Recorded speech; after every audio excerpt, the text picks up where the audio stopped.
Football is back, and Underdog is the best place to make picks and win money all season long.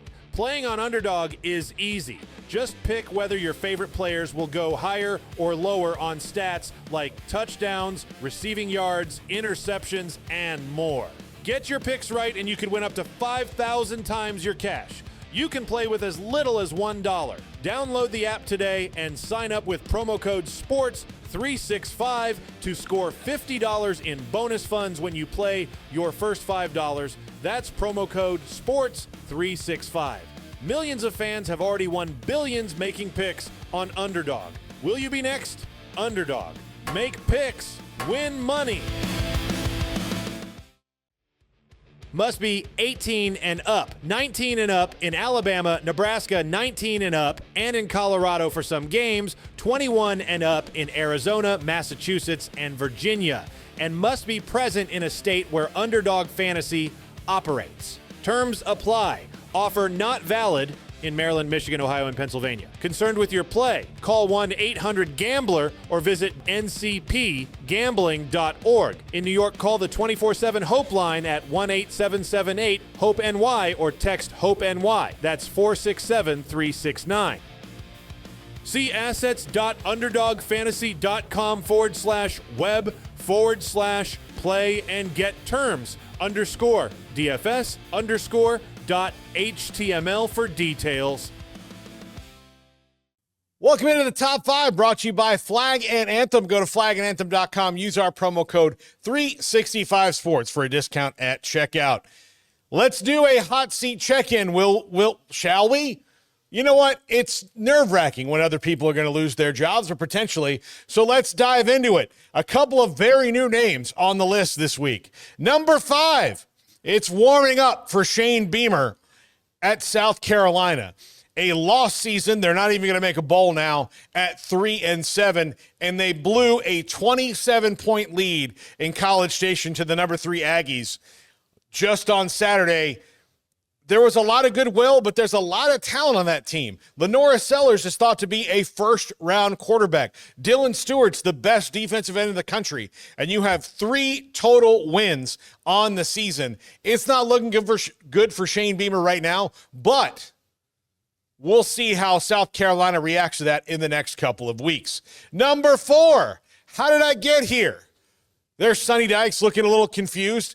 And look, we're all kind of confused that all of a sudden the temperatures turned up in Fort Worth on Sonny Dykes. But just 3 years ago, he was in the national championship game, got rolled by Georgia, and then it's been a roller coaster of bad and mediocre for the Horned Frogs, mostly because they can't really stop anybody on defense, and on offense, they don't run the ball very well. But he's a quarterback guru. Josh Hoover is one of the best in the country, but you're looking at likely a 500 or slightly better team this year in the last 2 weeks, and I think the expectations are raised super high because year one, you put a team in the national championship game. Granted, that was with the majority of Gary Patterson's players, but you got the most out of them. So how do you change things? I don't know if Sonny Dykes is legitimately in trouble yet, but there is certainly scuttlebutt in Fort Worth. Number 3, is this still my job from Mark Stoops?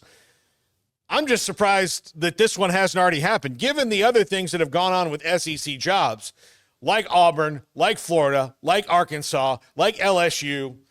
Mark Stoops has somehow stood the test of time this season. But as other things start to move, does Kentucky pull the trigger themselves? That's a big question because they're just kind of there in the SEC and also not really a bowl team and don't look like they're anywhere close to being a bowl team. Number 2, lost in the desert, Dave Aranda. At this point, I don't see any coming back for Dave Aranda and the Baylor fan base. They are apathetic to a high level. A defensive guru just gave up 50-plus points at home, and it's with the Mack Rhodes situation still unresolved to this point, there's just not a lot of reasons I can see to bring Dave Aranda back, even with the crazy coaching carousel that you're going to have. How this plays out is going to be very, very difficult to predict, and you'll just kind of have to roll with the punches. But I don't see Dave Aranda coming back as the head coach of the Bears next season, given the level of fan apathy, the performance the last few years since the Big 12 title, and the fact that the Mack Rhoades situation is chaotic, to say the least, right now at Baylor before they settle that down. And finally, hey, we won this week. Mike Norvell, 5-5 at the Seminoles, a 3-game improvement from a year ago. But when you put as much money into the program as the Florida State Illuminati have, they're not going to love only winning at home against teams like Wake Forest and Virginia Tech and losing on the road to teams like Stanford. Now, look, Virginia's a good team. Miami's a good team. And Pitt just took their, first loss in a few weeks to Notre Dame. But most of those games, except for Miami, were winnable, and they didn't win any of them.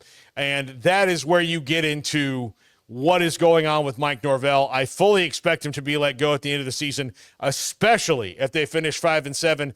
They've got tough matchups with NC State, who is on the rise, and a Florida team that has a far deeper roster than them in Gainesville. That is going to be a hard one coming up in the next couple of weeks. That's going to do it for the top 5. It's time for the Carnival.